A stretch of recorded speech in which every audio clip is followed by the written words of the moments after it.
Olá a todos e a todas, saudações, sejam todos muito bem-vindos mais uma vez. Obrigado, professora Ariana, pela abertura do evento. Tenho certeza que será um evento de muita construção e muita ressignificação, e também reflexão sobre a educação física, sobre a perspectiva da motricidade humana dentro da educação física. Quero cumprimentar a coordenadora do curso de Educação Física, professora mestre Rosemary de Oliveira. Quero cumprimentar o professor Dr. Bruno Pinheiro, professora doutora Ariana Line e a nossa pró-reitoria, tá? Agradecer a pró-reitoria, tanto de extensão, representando aí a professora Patrícia Colombo, quanto de graduação, representando pelo professor Eloy. Então, sejam todos muito bem-vindos ao terceiro encontro internacional de investigadores em motricidade humana.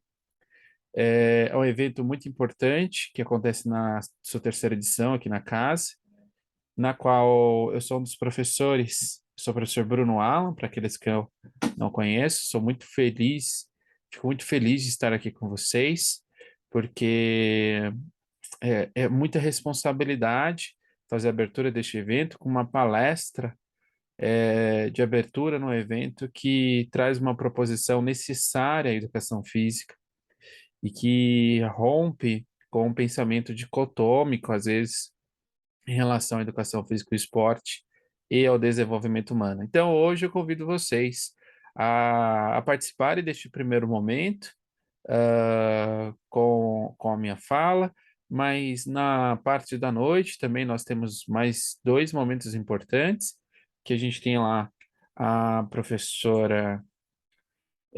Então, só para situar vocês da programação, ah, essa minha fala é sobre ecomotricidade e perspectivas do desenvolvimento humano.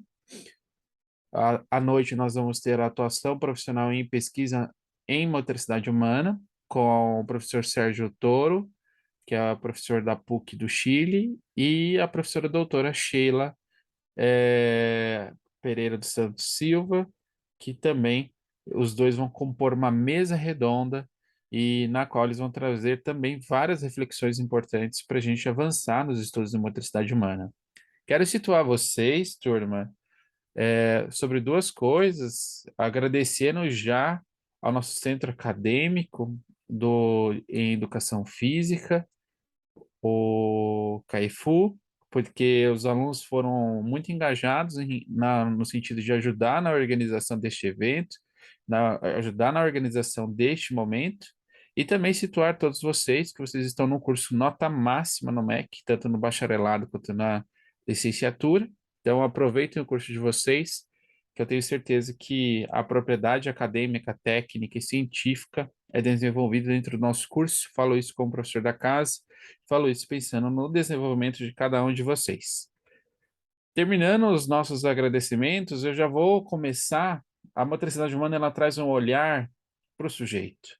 E eu vou me apresentando pelo sujeito que eu sou hoje. Sou um professor, uma pessoa apaixonada aí pela vida e pelos esportes de aventura. Mas eu tive boas influências na minha formação, influências que me ajudaram e me ajudam de alguma forma a estar aqui hoje e que me fazem avançar em relação aos estudos da educação física, me fazem avançar também como pessoa, tá? É interessante que a gente tem que entender que antes de você se tornar um profissional, você tem que ser uma pessoa. E essa pessoa, na verdade, aí vem mais uma reflexão, não adianta você ser um ótimo profissional se você não é uma boa pessoa. Então, eu fico muito feliz que eu fui rodeado de bons exemplos como profissionais e bons exemplos como pessoas, tá? Aqui eu tenho o prazer de apresentar alguns destes professores na qual, de alguma forma, eles marcaram a minha trajetória, professor Roberto Gimenez, professor doutor Roberto Gimenez, professor doutor Maurício Teodoro de Souza, professora Sheila Aparecida dos Santos, que vocês vão conhecer na parte da noite, professora doutora Vilma Nista Piccolo, o professor doutor Marcelo Calegari Zanetti, a professora doutora Vera Lúcia, na qual também eu tenho um vínculo de filho, né? Então, eu quero destacar isso, que eu já venho de uma família de professores de educação física com olhar humano, e um olhar para a prática, além da prática, da execução motora, tá? E a professora Helena Kerbej, que foi uma das professoras que marcou bastante o meu processo de formativo.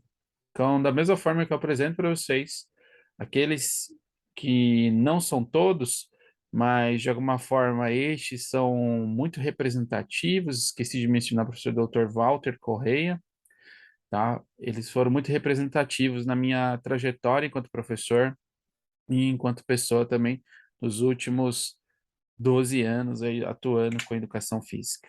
E apresento para vocês e eu quero propor uma homenagem aos professores do curso de Educação Física da Universidade de Santa Amaro, tá?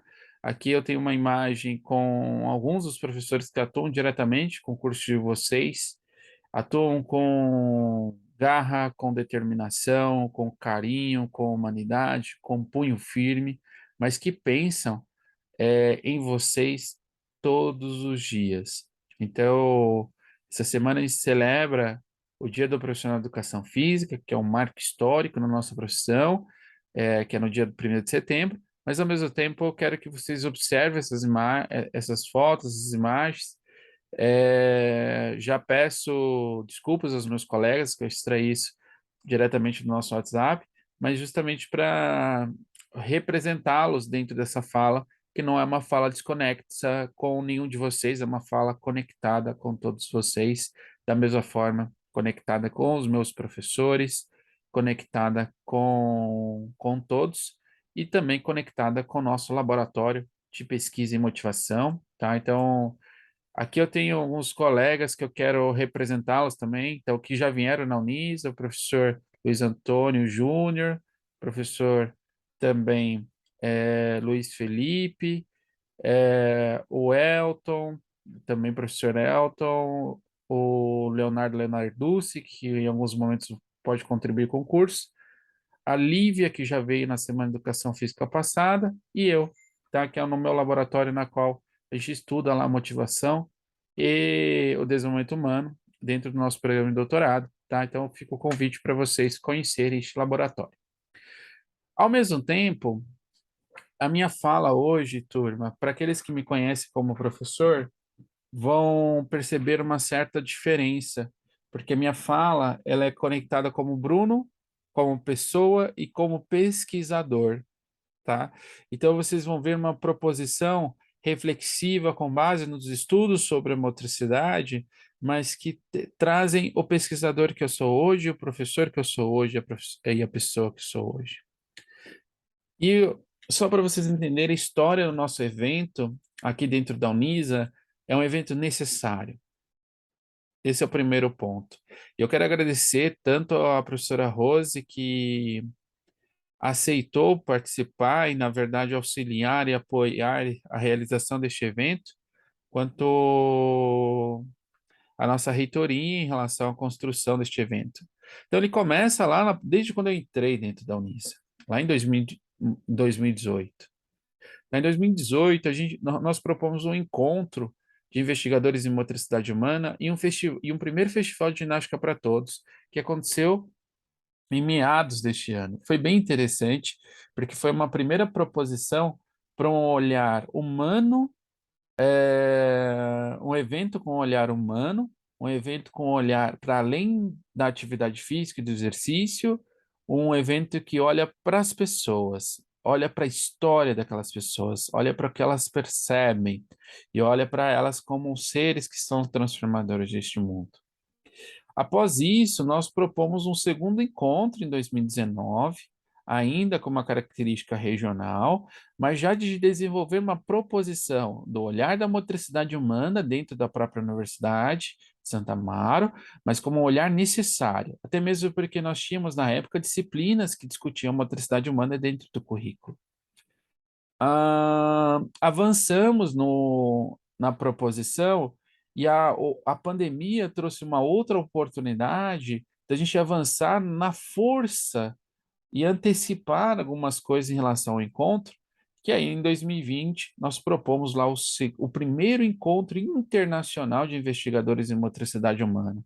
Então, a facilidade de estar ou aqui ou agora, em diferentes pontos do mundo, possibilitou a conexão destes professores com uma proposição de trazer uma discussão necessária da motricidade humana dentro da universidade e com os professores que vão ter acesso a essa discussão, seja pelo YouTube, seja por outros canais, mas que eles vão conseguir de alguma forma refletir e avançar nessas discussões. Tanto que vocês encontram é, as discussões deste primeiro encontro disponíveis aí também no nosso canal. Em 2021, nós organizamos o segundo encontro internacional de investigadores em motricidade humana. Esse encontro ele foi um pouco mais curto do que o de 2020, mas ao mesmo tempo ele trouxe professores e professoras que têm uma proposição, um olhar investigativo, um olhar da intervenção com base na motricidade humana, fundamentada na motricidade e que trazem perspectivas na saúde, na escola e no esporte para contribuir com a formação de vocês e com os avanços dessa teoria na nossa intervenção na educação física. E agora, em 2022, a gente já vai fazer uma outra proposta, né, que é o terceiro encontro internacional de investigadores de motricidade humana, na qual ele abre a 43ª semana de estudos em educação física da Universidade de Santa Mara. E eu confesso, turma, que é muita responsabilidade estar neste momento aqui com vocês, para a gente conseguir discutir e avançar com os estudos na área da educação física e, ao mesmo tempo, fazer vocês avançarem com as proposições da motricidade humana que, de alguma forma, possa tocar a intervenção e a formação de vocês. E aí, professora Rosa, Ariane, Bruno, já coloco uma ideia para o ano que vem, da gente avançar do encontro agora para um congresso internacional de investigadores em motricidade humana e que este congresso ele traga uma proposição de reunir os professores que são da motricidade humana de diferentes lugares do mundo, mas que possam de alguma forma buscar uma coesão no discurso e ao mesmo tempo uma coesão, às vezes uma divergências também no discurso, que isso é importante, mas que aqui a gente possa ter um panorama geral, como é que está essa discussão no mundo? O que esses professores têm feito? O que eles têm produzido de conhecimento sobre? Essa é uma das coisas que eu quero chamar a atenção de vocês e convidá-los, ao dia de hoje, a refletir sobre a motricidade humana e sua necessidade dentro da educação física e dentro da formação no mundo. Bom, então, essa é a história do nosso evento. E aí, vamos aproveitar, turma, vamos aproveitar o nosso momento. O nosso momento é a nossa história, o nosso agora, que corresponde ao nosso encontro de 2022. Então, avançamos na nossa reflexão e no nosso encontro. O meu encontro com vocês hoje é para falar de uma das perspectivas presentes dentro da motricidade humana, chamada de ecomotricidade. E além disso, eu vou falar sobre a ecomotricidade e as perspectivas do desenvolvimento humano, ou para, melhor dizendo, o desenvolvimento humano. E uma das coisas que eu já quero apontar para vocês é que é necessário a gente desenvolver este olhar conectado com a natureza, conectado com o sujeito, para a gente desenvolver um mundo talvez mais sustentável, melhor, mais justo, mas ao mesmo tempo falar disso a partir de uma perspectiva é necessário, mas eu vou trazer reflexões com base em outros estudos e outras possibilidades para deixar a ecomotricidade mais palpável para nossa intervenção do dia a dia. Então, se você gosta de uma discussão forte, se você gosta de uma reflexão necessária com base na filosofia, sociologia e outras perspectivas ligadas aos estudos das humanidades, que há uma perspectiva necessária na educação física, senão a gente fica só estudando a questão pautada nas ciências da saúde, entendendo que também a saúde é necessária a humanização. Então, convido vocês a essa reflexão nesse dia para a gente avançar nos estudos da eco. Bom, quem é o Bruno?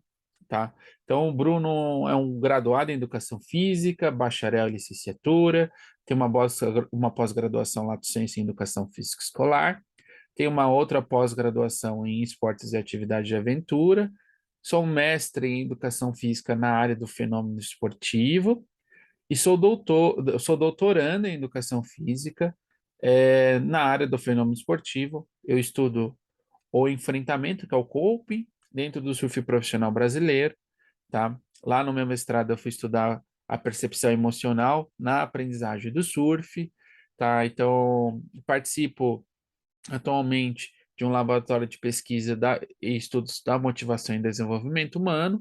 Sou professor da Universidade de Santa Amaro, mas de outras instituições também.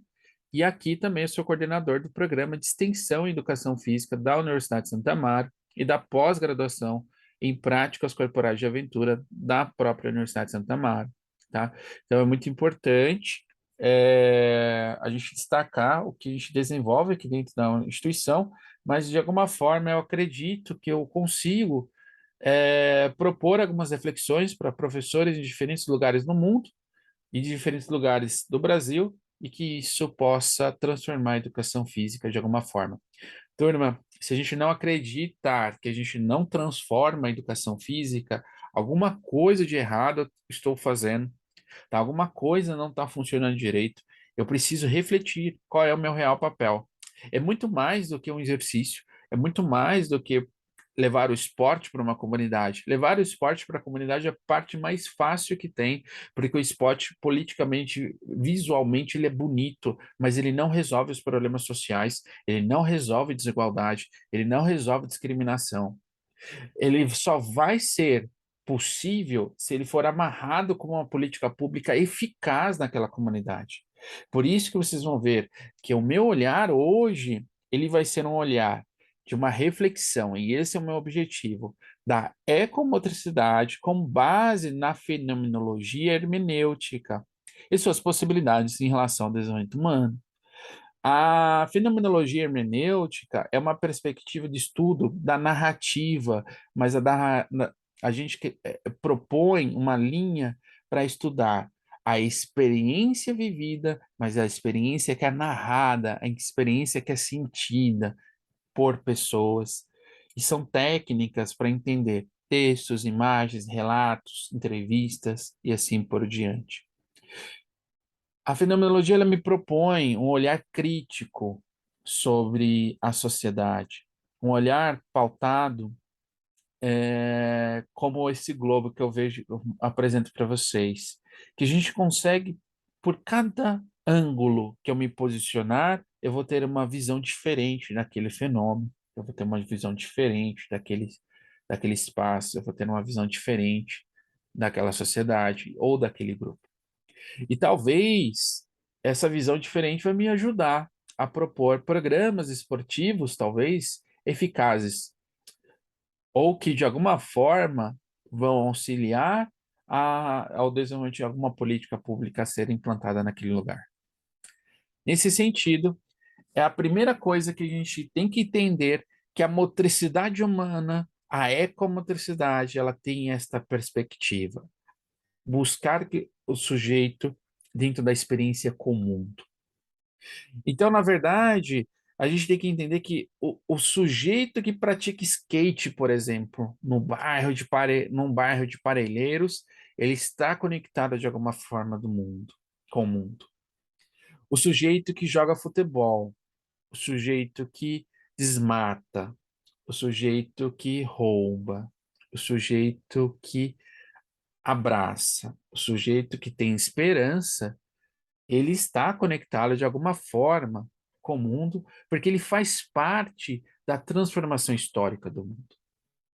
Então, quando eu apresento para vocês imagens como nesta projeção, práticas de aventura em contato com a natureza, como o surf, o long line, o skate, o mergulho, o surf, o stand-up paddle, o trekking, a corrida de montanha, o, a escalada, o rafting, da corrida, mas com uma perspectiva mais de running, mas com uma ênfase mais na prática do exercício, a canoagem ou o parkour, são formas de representação histórica de alguma prática conectada com o mundo. E essas práticas, elas trazem uma relação de euforia, de conexão do sujeito com um fator de risco. Então, o sujeito se mergulha no risco para sentir a sua existência no mundo. Vejam só. Então, ele corre risco porque é interessante, ele corre o risco porque aquilo rompe com o cotidiano, ele corre o risco que ele sente o calor da vida passar em suas mãos. E, de alguma forma, se o sujeito e vocês vão ver que até o final da minha fala isso vai trazer uma proposição. Se ele se desenvolve a partir dessas experiências, ele tem um outro tipo de contato com o mundo. Ele estabelece um outro tipo de relação com o mundo. É necessário a gente entender que os programas esportivos, as práticas esportivas, os projetos sociais e a escola, por exemplo, são formas de conectar um indivíduo com o mundo, e se ele é conectado com o mundo, a transformação que ele faz naquele microsistema, de alguma forma vai fazer uma transformação ou vai propor uma transformação em um macrosistema. Vejam só, o Covid-19 começa como uma pandemia, mas como um vírus em uma província da China. Vejam só, o Covid mudou o mundo. Ele mudou a forma de se relacionar no mundo. O que eu quero dizer para vocês que neste momento a gente precisa entender que os pequenos atos, eles vão se tornar grandes atos. E que na verdade aquele ato básico, ele é essencial. O básico é essencial. O básico não é simples, ele é fundamental. Então, e para isso a gente precisa entender o tempo. A hermenêutica ela é uma técnica da gente usar, ou na verdade analisar o tempo. Proponho vocês a pensarem no tempo. O tempo e o ser, o tempo e a existência, o tempo e você, o tempo e sua família, o tempo que você tem, o tempo que a gente não pensa, que é o nosso fim, a finitude, a mortalidade, o tempo e as suas religiões, o tempo e as suas crenças, o tempo e sua história. O tempo, turma. Convido vocês a pensarem sobre essa palavra de apenas 5 letras que mexe com a história do mundo e mexe com a nossa presença neste momento. Então, já adianta algumas coisas. O tempo, ele, além de não parar, como uma famosa música do nosso MPB, O Tempo Não Para, do Cazuza, eu proponho a vocês uma reflexão que talvez a gente precise de tempo para respirar, de tempo para conviver, de tempo para lazer, de tempo para estudar, de tempo para se desenvolver, de tempo para refletir, de tempo para amar, de tempo para esperançar. Olhem só, o tempo é necessário, mas por muito tempo a gente nega ele. A gente nega ele por uma relação de trabalho, a gente nega ele por relações que são líquidas. Resgato com vocês uma reflexão de um autor chamado Zygmunt Bauman. Vale a pena uma leitura das relações líquidas. Então, parece que uma pessoa que fica numa empresa 6 anos na mesma função, ela desmotiva, mesmo ela gostando daquela função. Então, o tempo dela é volátil naquela função. É necessária uma ressignificação. Parece que as relações humanas, se não forem ressignificadas, elas se perdem no vazio, elas se perdem no tempo. Parece que se a gente não parar e estudar o tempo, a gente volta a aplicar grandes processos históricos como uma coisa natural.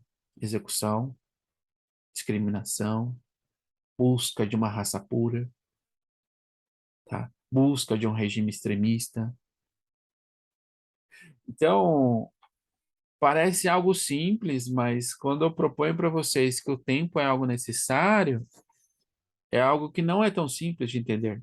E por isso, a fenomenologia, que é uma perspectiva de estudos a partir da experiência que é vivida e no caso da hermenêutica, que é uma técnica da fenomenologia para entender a narrativa, para entender os textos, para entender a história, para entender o que a gente faz dentro do tempo, eu convido vocês a terem contato com este autor, que ele mexeu um pouco com a minha história, que ele mexeu um pouco com o que eu venho estudando. É um sociólogo contemporâneo, filósofo e sociólogo, na verdade, que é o Paul Ricoeur, tá?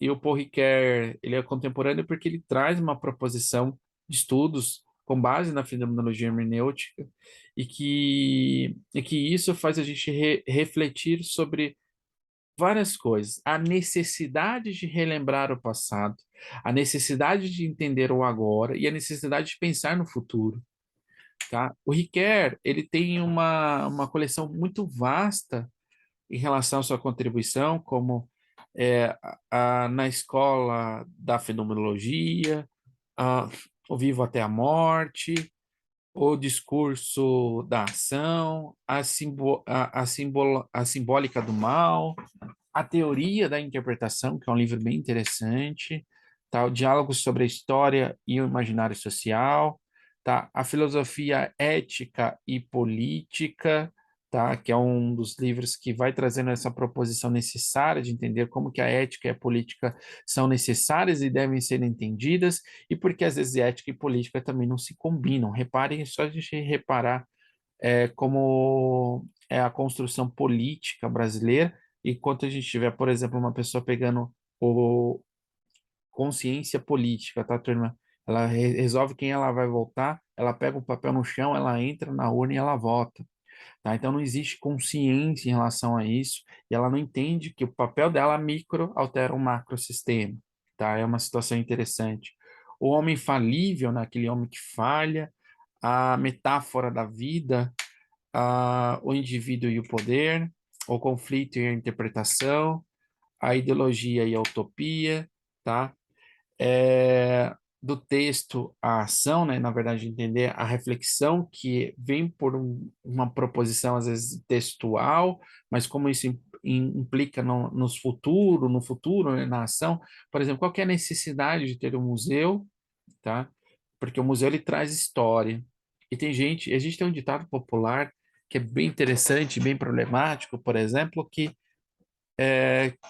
o museu é um lugar de coisa velha. Na verdade, o museu é um lugar de história, e história é viva. Só que como a gente tem ausência de conhecimento histórico, social e filosófico, às vezes no nosso processo educativo, essas proposições elas ficam distantes e elas se perdem porque as pessoas elas pensam em trabalhar para sobreviver, porque é uma coisa necessária também. A hermenêutica e as ideologias, aí ele vai falando do amor e da justiça, o amor e aqui foi um pequeno erro, as teorias com base na interpretação, que aí são os textos que eu venho trabalhando, e aí uma coleção que eu acho que é bem, eu começaria por ela, que vai falar do tempo e da narrativa, que ele vai trazer uma proposição com base na interpretação de texto, fazendo menção à filosofia medieval, de um, de um autor chamado Thomas de Aquino, que também foi um padre, que traz uma proposta de interpretação e também de evolução em relação à interpretação. Tá? Então, não basta eu ter acesso a um texto histórico, preciso compreender ele como um fato necessário, algo que aconteceu, e para que, se eu compreendendo aquilo, aquilo não vai se repetir. Se daqui a pouco, turma, a gente repete processos como queimar uma pessoa em praça pública, a gente repete processos como escravizar uma pessoa, comprar uma pessoa no mercado, tá? Então é necessário este olhar e vocês vão ver como isso vai chegar na educação física, tá? No meu discurso, isso vai chegar na educação física, isso tem uma relação com a própria educação física, tá? Vocês vão ver. Então, só para situá-los, porque eu acho que falar de hermenêutica é necessário colocar alguns pontos. Ela é uma crítica ao positivismo, então, um olhar concreto. Então, é olhar para o subjetivo, é olhar para a pessoa, é olhar para a história, é olhar para a humanidade. ela quebra o pensamento concreto, que é aquele pensamento indutivista, né? Então, de fazer até mesmo pesquisa. Então, eu vou lá, eu vou fazer uma pesquisa, vou induzir uma pesquisa, tá? A ideia é eu realmente construir uma proposta mais crítica, ela busca aquilo que a gente vai chamar de experiência ontológica, que eu vou pontuar para vocês um pouco mais para frente. Ela também tem uma proposição de autorreflexão, mas como algo essencial. Então vejam só, a autorreflexão, o self, é uma coisa que nós não fazemos constantemente, mas é necessária para a minha formação como pessoa, é necessária para a minha formação como profissional, tá? É necessária para a minha interação no diálogo, por exemplo, com o outro, como professor no ensino e aprendizagem, por exemplo. Então, essa autorreflexão, ela é totalmente fundamental e fundamentada, tá? E, na verdade, a gente precisa entender que as conclusões estatísticas, elas reduzem o ser. Então, quando eu tenho uma estatística que mostra, por exemplo, que o Brasil é um país que tem um alto índice de desigualdade social, é um dado concreto. Mas eu não sei o que o seu João sofre numa comunidade no Brasil, na cidade que ele está situado, na favela propriamente dita que ele está situado, na luta ou no combate para a sobrevivência dia a dia, eu não consigo, porque isso não vai aparecer nos dados de desigualdade. Vai aparecer que o seu João, lá em algum momento, tem situações precárias, mas eu não olho para o seu João, eu vou olhar como mais um número. Na hermenêutica, não. Eu vou olhar para o seu João. Eu vou olhar para o João. Quem é ele? Qual é a família dele? Qual a história dele? Tá? Porque como que eu vou falar para uma pessoa que passa fome que o esporte é importante?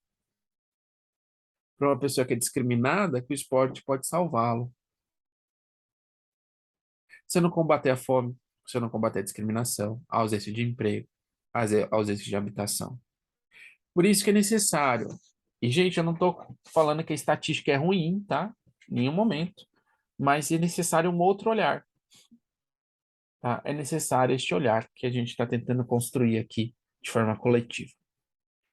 E, na verdade, a gente vai ver que o círculo hermenêutico que eu vou apresentar para vocês, ele é uma forma da gente pensar em três pontos: a consciência histórica, a linguagem como algo necessário e a transformação da realidade, tá? E aí a gente propõe lá, ou quando eu falei para vocês da ontologia, é necessário a gente entender que a fenomenologia hermenêutica ela é com base no pensamento ontológico. E, na verdade, o pensamento ontológico é ter consciência da história e dos seus efeitos. Tá? Se eu não tenho conhecimento da história e dos seus efeitos, talvez eu precise refletir sobre o meu papel neste mundo.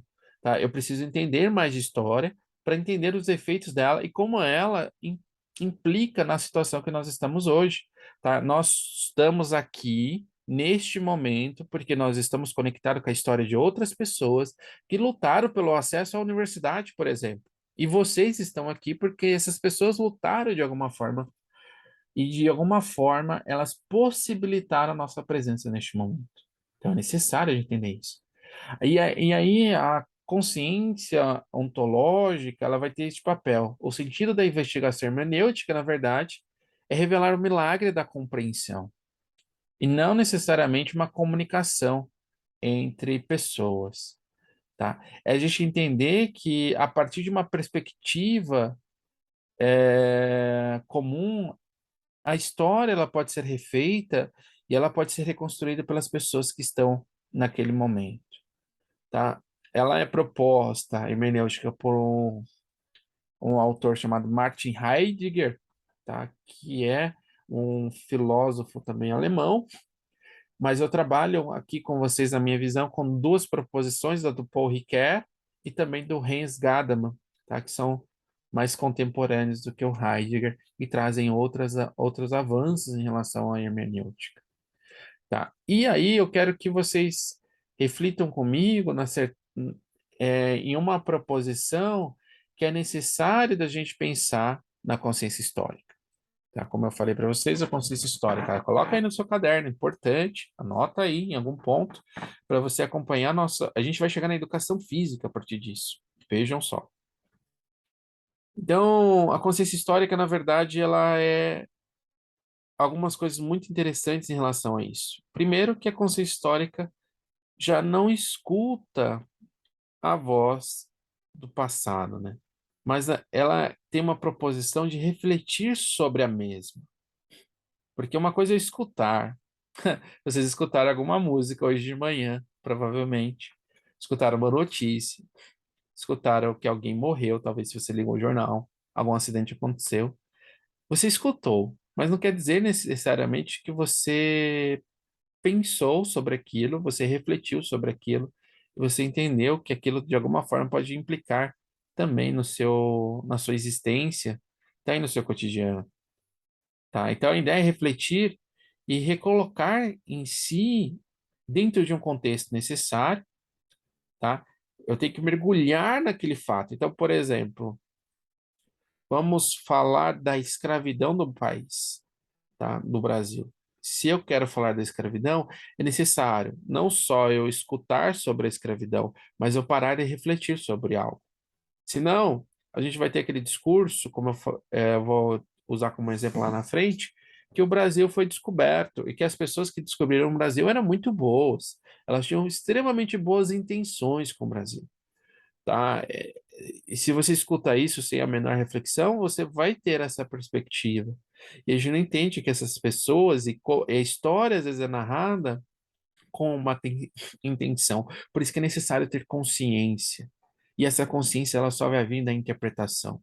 E a consciência com base na interpretação, ela só vai vir com uma boa educação básica, uma educação pautada para autonomia, por exemplo. Nesse sentido, é, a consciência histórica ela tem algumas questões que eu quero chamar a atenção para vocês. Ela tem uma avaliação que, na verdade, a gente tem uma certa transmissão de tudo, mas que a tradição, acerca de várias tradições, mas é necessário refletir sobre aquilo. Ela tem dois pilares: a compreensão do fato e a interpretação daquilo. Porque aí a ideia é a gente avançar.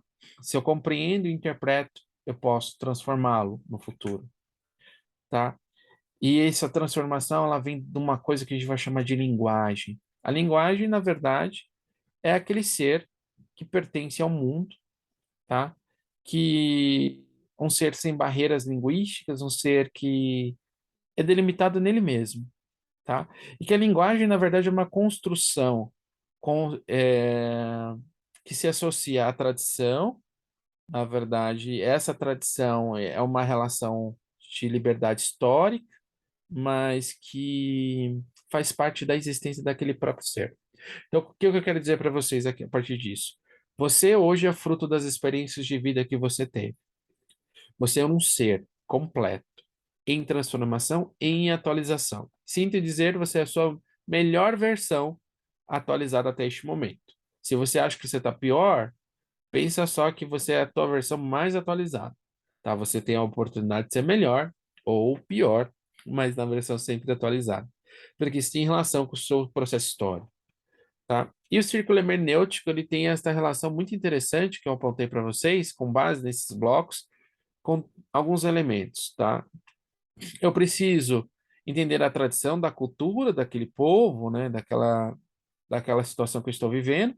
Eu vou interpretá-lo, eu vou entendê-lo para modificar aquela realidade. Tá? A modificação da realidade ela só vai acontecer a partir do momento que eu entendo quais são os conhecimentos prévios da tradição cultural, a interpretação e o entendimento. E a ideia é da gente entender que o sujeito como um leitor do mundo e um leitor do todo, tá? Então, a todo momento você fica indo e voltando, indo e voltando. A hermenêutica deixa esse processo consciente. Então, a partir do momento que você tem consciência histórica da linguagem, que envolve suas tradições, suas experiências, você pode, de alguma forma, buscar transformar o cenário que você está situado, seus alunos, seus professores, seus familiares, seus amigos, todos aqueles que têm contato com você. Então, a hermenêutica, na verdade, ela é um tipo de investigação que revela a compreensão a partir da arte da interpretação, pensando no intérprete e naquele que é interpretado, tá? E o Ricoeur, na verdade, dentro da fenomenologia hermenêutica, ele tem este olhar a partir da linguagem simbólica e na compreensão de si mesmo, tá? A ideia é entender a compreensão de si mesmo, mediante a experiência do outro. Então, eu olho para o outro. Então, como às vezes, turma, só uma situação para a gente levar isso e palpar para o nosso cotidiano, reparem que se a gente tivesse um caso de violência agora, tá, no sua frente, existem muitas pessoas que vão se calar. É necessário pensar por que elas se calam. O que faz elas se calarem? Por que que elas não se posicionam e não se manifestam? Vejam só, né? Vejam só como isso é importante. Por que que elas não se manifestam se a gente busca justiça e igualdade? É uma situação. Todos vocês já viram casos de violência. Vejam só, tá? Então, na verdade, o Ricardo vai propor isso. Eu vou compreender o contexto de si, mas mediante a compreensão do outro. Então, é necessário acessar os documentos, é necessário acessar a história, é necessário acessar o relato, é necessário acessar um fato, mas entender como que ele chega em mim, como eu reajo a ele e de que forma eu vou ressignificando todo o contexto. Neste contexto, o Ricardo tem três momentos muito importantes para a gente avançar na nossa compreensão, que ele vai chamar de memória, tá? Então, o primeiro ponto, gente, desculpa, tá? É que, na verdade, é um posicionamento crítico que ele vai trazer o universo histórico, social e cultural, mas que ele vai trazer três possibilidades de a gente entender a nossa experiência no mundo. A primeira coisa, ele vai chamar de memória, tá? Então, é por isso que eu faço uma leitura do tempo a partir desses três blocos, tá? E aí a gente tem que entender nosso papel, como ele é importante nesse contexto. Tá? A memória, ele vai chamar de que memória, ele coloca um detalhe muito importante, que o conhecimento, na verdade, ele é um processo de rememoração. Então, eu preciso acessar o dado. Por isso que eu preciso de uma foto. Um exemplo. Se você olhar uma foto sua de 10 anos atrás, você vai lembrar daquele momento, das emoções que você teve naquele momento, de quem você estava, do que você sentiu e de como você se comportava naquele momento, até mesmo dos fatos que aconteciam naquele momento. Mas uma das coisas que é importante é que a gente tem uma incapacidade de tudo lembrar, por isso é necessário o registro, documento, fato, registro, diário, enfim, tá? E na verdade nós temos uma finitude enquanto corpo, mas que o conhecimento na realidade ele é uma relação de um processo de rememoração. Então, nós estamos aqui porque nós a todo momento rememoramos, tá? Rememoramos o quê? O conhecimento. Por que que a educação física hoje não é militar? Porque nós, em algum momento, acessamos professores e autores da educação física, por exemplo, que questionaram a educação física numa perspectiva esportivista. Por que que a educação física não tem mais a visão higienista, tá? Que era uma visão pautada somente na saúde, porque existiu um momento de ruptura de professores e pesquisadores que questionaram aquilo, e nós acessamos esse conhecimento. Por que que a educação física não é mais eugenista? Tá? Porque existe um conhecimento que foi acessado por todos nós, e dialogado e refletido por todos nós, então nós não retomamos esse processo. Nós avançamos. Hoje, na educação física, por exemplo, tem uma perspectiva da saúde, mas não é a perspectiva higienista. Não tem nada a ver uma coisa com a outra, tá? Então, mas por que não tem nada a ver? Porque existe um processo de rememoração. Por isso é necessário o conhecimento produzido nos livros, por isso é necessário o conhecimento produzido nos artigos, por isso que é necessário essa produção de conhecimento sobre um assunto, tá? E aí a gente consegue se identificar a partir da memória dentro da nossa história, tá? E aí então o Ricoeur vai chamar, o que ele chama de memória, a gente vai chamar de passado também. E aí o que ele chama de história, nós vamos chamar de presente também. Então, história não é o passado, é o presente. Por que ele é o presente? Porque a história é construída por pessoas, tá? Então, vejam só, a história ela vai ser construída por pessoas. E, na verdade, quem narra uma história, tá? Na verdade, assim, quando eu vou falar da história da educação física, quando vocês encontram alguém para falar de história do esporte, quando vocês encontram alguém para falar de história da política, quando vocês encontram alguém para falar de história da justiça, existe um fato que ele é narrado e eu tenho que tomar cuidado com a narração, porque toda narração ela tem uma intenção, tá? Por durante muito tempo o Brasil foi na história do Brasil foi narrada como o quê? A intenção. Que o Brasil foi descoberto e que as pessoas que descobriram o Brasil eram pessoas muito boas, tá? Então, isso que a gente tem que começar a pensar, tá? E que, na verdade, neste presente que nós estamos, nós vamos fazer parte da história, tá?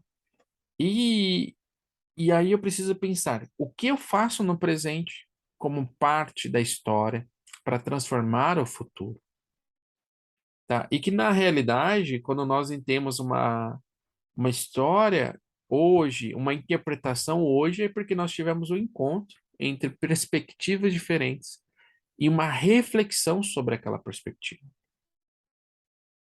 E aí o Riquelme ele avança nessa relação, tá? Ele avança que ele vai chamar de esquecimento, né? Que é futuro.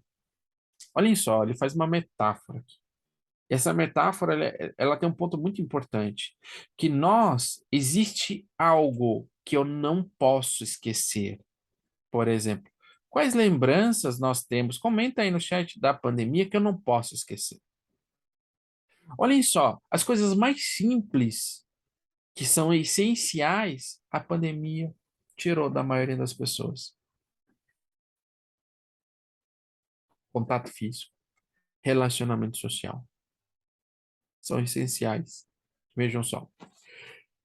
E aí, uma outra coisa que, em relação ao esquecimento, nós temos uma incapacidade de tudo narrar, tá? Eu não consigo narrar tudo. Eu tenho um problema com isso. E aí, é necessário rememorar, eu acessar o documento, eu acessar o que foi para pensar no agora, tá? Porque a gente vive fazendo a prática do esquecimento. E aí as configurações do que é justiça, elas vão se alterando. Então, reparem, a justiça, ela se altera dependendo da interpretação do fato, tá? Dependendo da interpretação do que acontece com você, a relação de justiça muda. A relação de segurança muda. A relação sobre a vida muda. E reparem, eu vou colocar um exemplo muito simples. Pessoas que passaram muito próxima da morte, seja por uma doença, seja por um acidente, seja por um fato, elas interpretam a vida de uma forma diferente, porque elas rememoram o passado, transformam o seu cotidiano. Poxa, professor, mas como isso se implica na educação física? Porque a educação física, na verdade, a gente vai estabelecer um avanço com o nosso aluno em relação ao trato da cultura de movimento. Como eu vou falar para o meu aluno a necessidade de uma educação ambiental se ele não tem vivência no ambiente natural? Se ele não consegue interpretar aquele ambiente, se ele não consegue sentir a experiência, se ele não consegue interpretar a necessidade daquele lugar. Senão, daqui a pouco a gente vai ter criança falando que é melhor destruir as casas. Não, desculpa, é o inverso. Destruir não, um espaço com mata nativa para construir um condomínio, porque aquilo vai melhorar a habitação, tá? Então, vejam só como é interessante esse processo. E aí, gente, a ideia da hermenêutica é isso, é um pensamento crítico que traz, e eu destaco com vocês principalmente o quarto ponto aqui, que é uma compreensão da fusão entre o passado e o presente, num sistema de interpretação para a gente avançar na construção de um futuro. Pô, professor, difícil fazer isso. É real, mas eu vou contar uma coisa para vocês. Tem gente tentando, tem gente conseguindo, tem gente que não está tentando, tem gente que só está trabalhando, tá? Então, e tem gente que só está existindo, basicamente. Turma, então pega o seu café, que agora a gente avança, tá? E nós começamos a entrar na educação física. Eu trago uma reflexão com base no artigo que vai falar da educação física como área de conhecimento, que essa reflexão ela vai falar que a educação física é um espaço plural, em que o ser humano ele faz parte, só que é um ser humano em movimento. Então nós trabalhamos com esporte, com atividade física, com vários outros elementos que fazem parte da própria do trato da cultura corporal de movimento, ou melhor dizendo, dependendo da sua perspectiva, da cultura de movimento. Então nós vamos ter o movimento humano como um pilar, o ser humano que faz parte deste pilar e o trato da educação física. Tá? Dentro desse trato da educação física, eu quero destacar com vocês, olhem só, o esporte aparece, mas vão aparecendo outras áreas, como treinamento também, tá?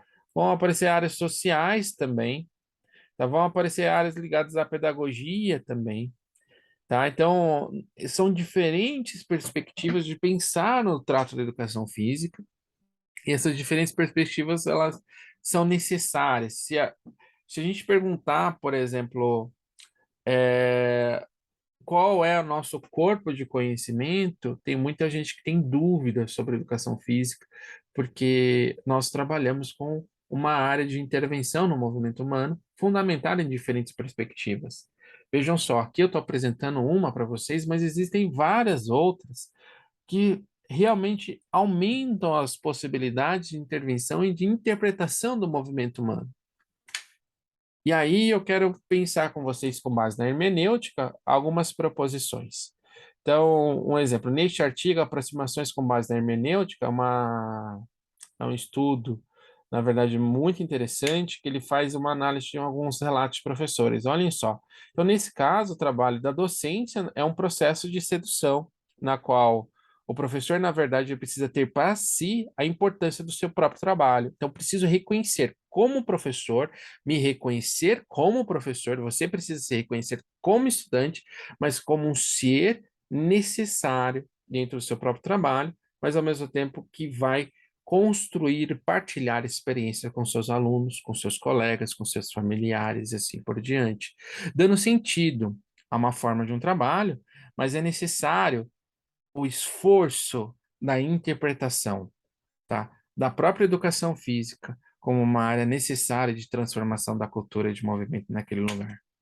Então, a gente tem lá uma perspectiva, nesse momento, crítica, que traz uma análise de produção de dados com o olhar do professor, mas um professor como investigador, e que reconhece as transformações históricas como algo social, necessário, e que devem ser interpretadas para mudar nossa prática pedagógica. Pô, professor, isso é muito difícil, tá? Aí eu vou fazer alguns resgates com vocês agora neste momento e a gente chega na educação física propriamente dita, tá? Olha que interessante.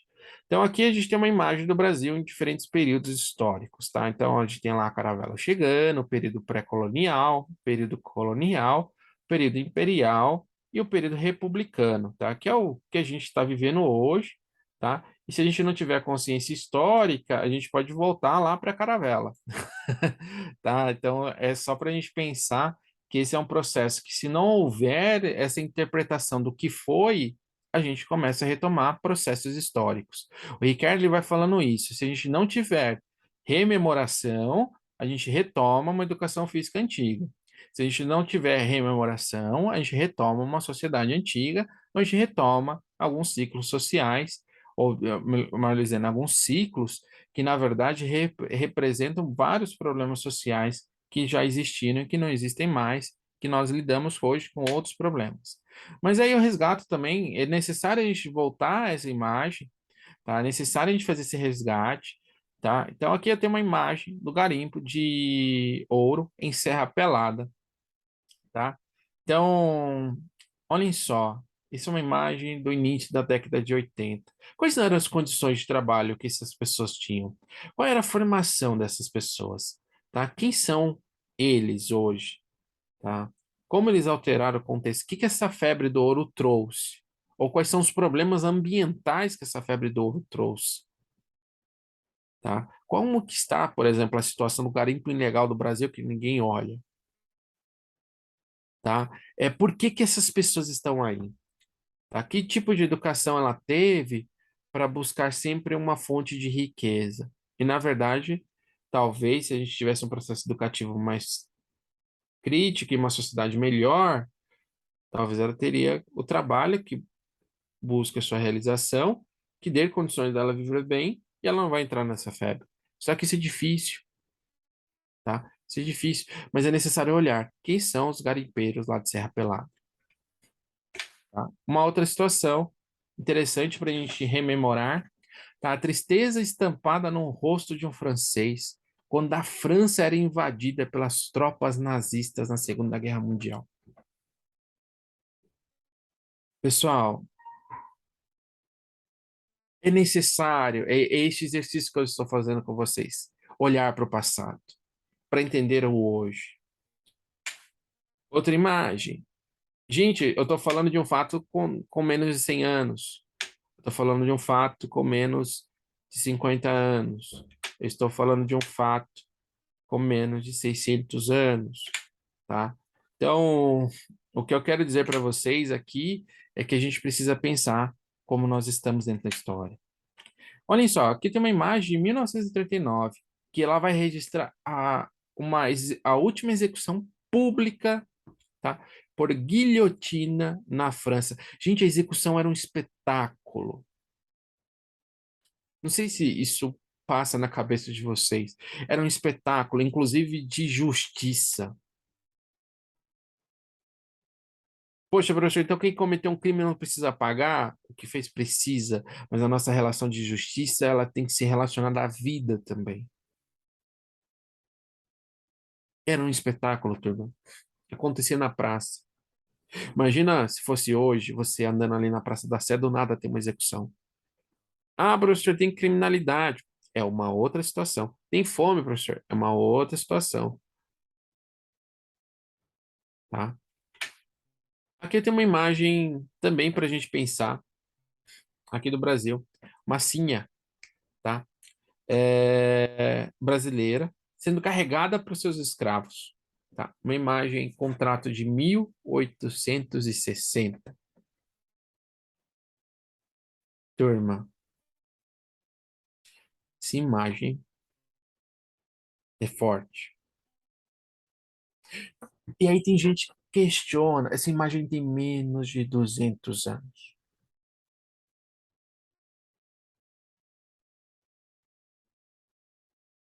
Essa imagem tem menos de 200 anos. O que eu quero dizer para vocês é que aí tem gente que questiona a necessidade da cota para o negro dentro da universidade. A necessidade do acesso do negro ao esporte, à educação e à saúde. A necessidade de trabalho para a pessoa negra. Eu falo isso porque eu venho de uma família assim. Tem uma história extremamente difícil de luta. E a família é do Nordeste do país, pernambucana. Turma, o que eu quero dizer para vocês, essa imagem tem menos de 200 anos. Se a gente não entender que o direito da pessoa de raça negra é algo fundamental, eu retomo o processo. É só a gente olhar quantas pessoas negras nós temos dentro desta universidade assistindo esta aula. Às vezes não é porque não querem, é porque não tiveram acesso ainda. Por isso que é necessário democratizar programas, tá? É necessário a gente ter mais equidade. Uma outra situação, Jesse Owens, tá? Com um ato de manifesto no pódio durante a Olimpíada de 1936 contra o quê? O nazismo. Tá? Na verdade, ele enfrentava muitos problemas em relação ao nazismo. Tá? Por quê? A gente vivia um período histórico que o próprio Hitler, e um dado interessante para vocês entenderem depois, vejam a Noite Sangrenta, procurem este fato. A Noite Sangrenta foi o momento que o Partido Nazista toma posse da Alemanha. E este momento ele mexe com a universidade. Todos os professores, por exemplo, que não eram adeptos ao Partido Nazista, foram perseguidos, oprimidos ou presos, ou tiveram que fugir, tá? Que foi o caso do Hans Gadamer, um autor que eu mencionei anteriormente, tá?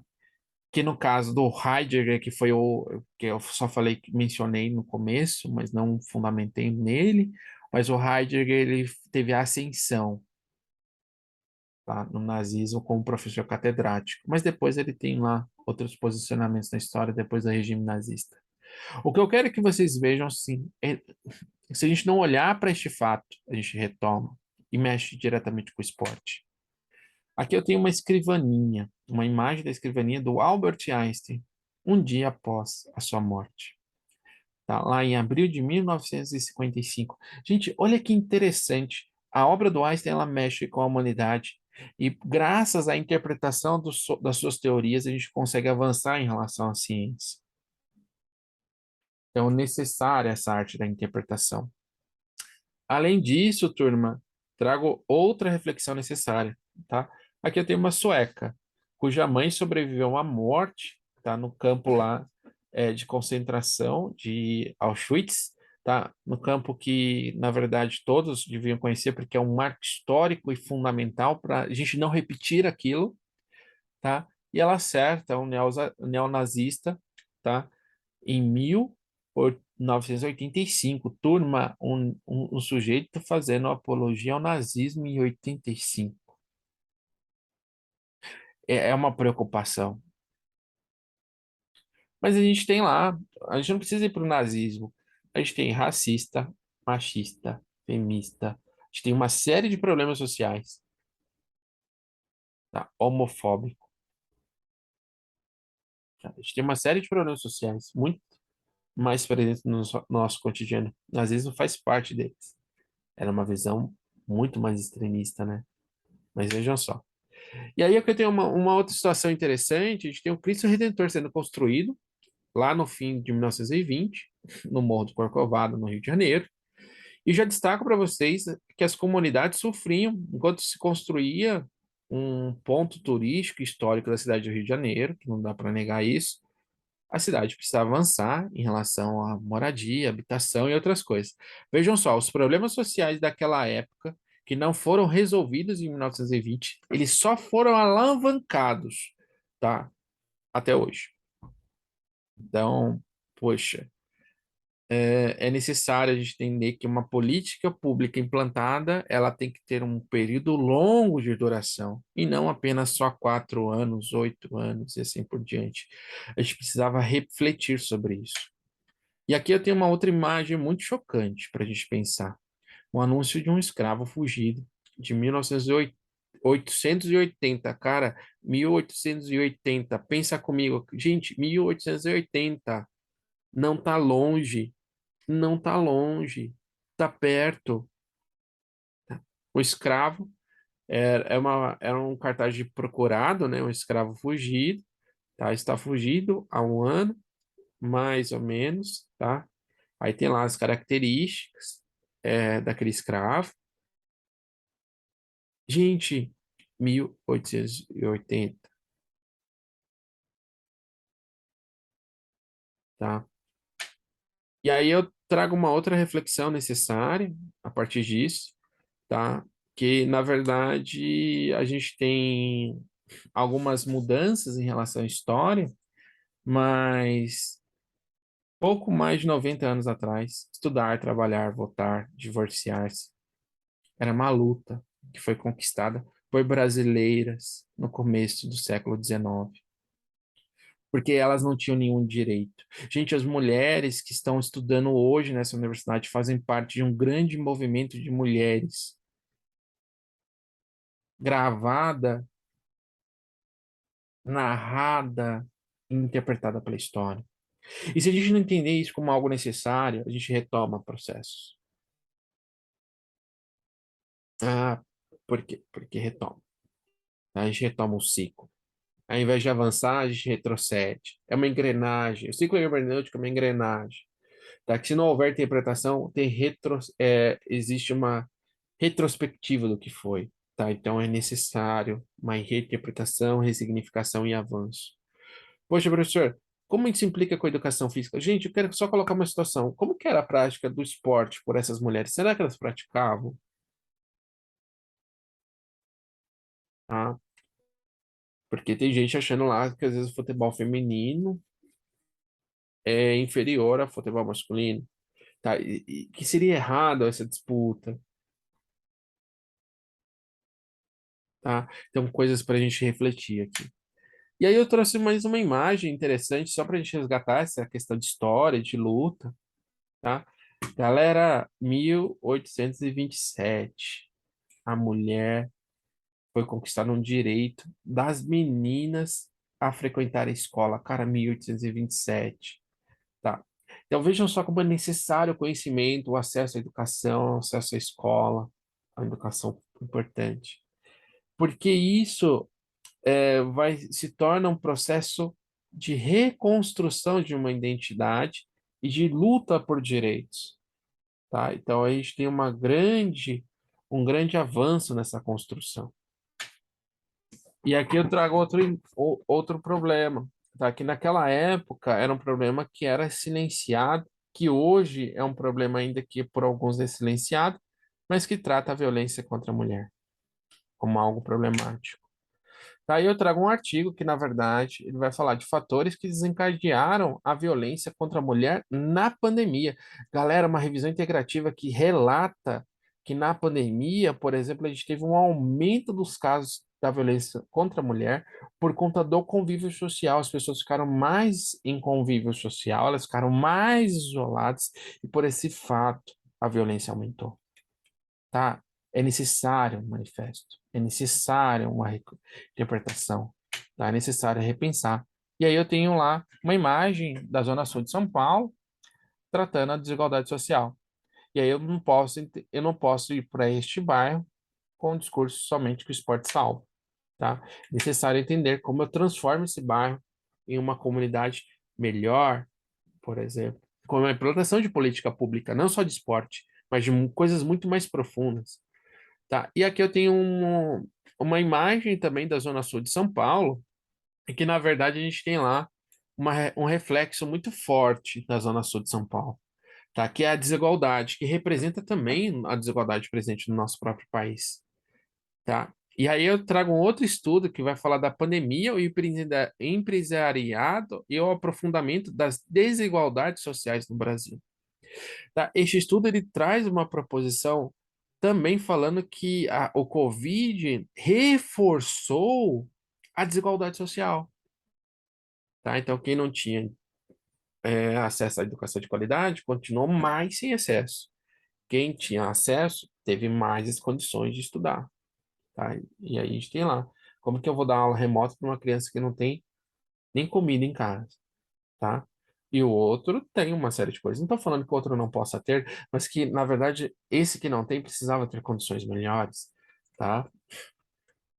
E a gente tem lá a violência em São Paulo, algo que todo mundo vê, todo mundo convive, e ninguém se manifesta para combater a violência. Como que eu vou combater a violência? Com mais justiça, tá? Mas não é mais justiça prendendo as pessoas, mais justiça pensando em processos para combater a violência de forma eficaz, que vai acontecer daqui 20, 30, 40 anos, tá? E aí eu trago um outro relato para a gente pensar como algo que é surreal na sociedade de hoje. Então, um artigo também publicado que vai falar da violência no pós-morte de travestis em Santa Maria, no Rio Grande do Sul. Tá? Que os direitos ao pós-morte são negados para muitas dessas pessoas. Não dá para falar que isso pode acontecer no nosso país. E aí a gente entra numa perspectiva da ecomotricidade como uma coisa mais forte, tá? Porque ela é uma sub-área da motricidade humana, mas necessária. Então, olhem só, a gente tem uma imagem de São Paulo, numa situação primitiva, e a gente tem a imagem de São Paulo hoje em relação à vegetação, turma. Olhem só a diferença. E aqui eu tenho uma imagem do sistema Cantareira, tá? Virou, teve uma época que quase virou um deserto, né? Para a gente chamar a nossa atenção em relação a estes atos. Uma coisa que sempre se fala no Brasil e ninguém se move, por exemplo, para combater, porque fala, não, a Amazônia é longe do meu lugar, tá? E o sujeito não entende de ecossistema, ele não entende de geografia, às vezes, ele não entende de várias outras coisas, porque às vezes o processo formativo lá atrás foi fragilizado. Ele não entende, por exemplo, a necessidade das práticas, como trekking, outras coisas que podem acontecer se essa vegetação existir, tá? Mas que o desmatamento na Amazônia é algo real, tá? E ele só vem aumentando, tá? E isso a gente vai encontrar também esse relato nesse estudo de 2021, tá? Que ele vai ressaltar, na verdade, que o desmatamento está acontecendo e a importância de políticas públicas aplicadas à preservação daquele ecossistema. Só que como a gente está tentando aumentar o faturamento do próprio país, um ecossistema não aumenta o faturamento, mas o gado aumenta, a fazenda aumenta, tá? E a gente teve lá um caso na pandemia muito forte que alavancou muitos problemas. Um deles, o sofrimento, tá? Outra, a precarização do trabalho, o isolamento, a desigualdade, a obesidade, a luta de diferentes classes. É um livro interessante, tá? O isolamento e suas consequências, o isolamento e as consequências em relação ao estresse. Quantas coisas foram alavancadas? Quantas coisas vocês não sofreram na pandemia? E eu não estou colocando nenhum luto, porque todos vocês perderam alguém durante a pandemia. E às vezes muitos de vocês perderam pelo Covid, tá? E aí eu trago uma imagem de luta e um artigo que vai falar que a arte, durante a pandemia, foi uma forma de enfrentar a pandemia com uma característica mais agradável. Pessoas encontraram estratégias de enfrentamento com base na arte. Tá? E aqui eu tenho um quadro apresentado nesse artigo, a arte como estratégia de enfrentamento, um quadro também feito por um dos sujeitos que participaram desse estudo, que na verdade ele coloca lá, olha as cores, vê os contrastes, não vês de cima que chegastes a uma plena sangrenta em cena. Então era uma forma de retratar o sofrimento que aquela pessoa tinha, tá? Mas também de compreender, por exemplo, o que a pandemia causou em relação à sua estrutura no mundo. Quando eu falo para vocês que nós somos conectados com o mundo, é necessário a gente entender que essa conexão é real. E é necessário entender que eu preciso avançar em relação a essa conexão e eu preciso avançar em relação à compreensão dela e do impacto dela. Aqui tem um outro quadro. Olhem só os caixões, olhem só várias coisas, pessoas isoladas, tá? Cores muito fortes, que trazem um impacto da pandemia na vida das pessoas e que, na verdade, a gente parou de ter o convívio social, às vezes ficamos de formas isoladas, caminhando, Deus sabe para onde, porque ninguém sabia para onde tinha que ir, e todo mundo estava lutando pela sua própria existência num mundo muito complicado. Então, extremamente interessante que a literatura, e na literatura a gente encontra pessoas que foram usando, por exemplo, a arte para confortar essas pessoas.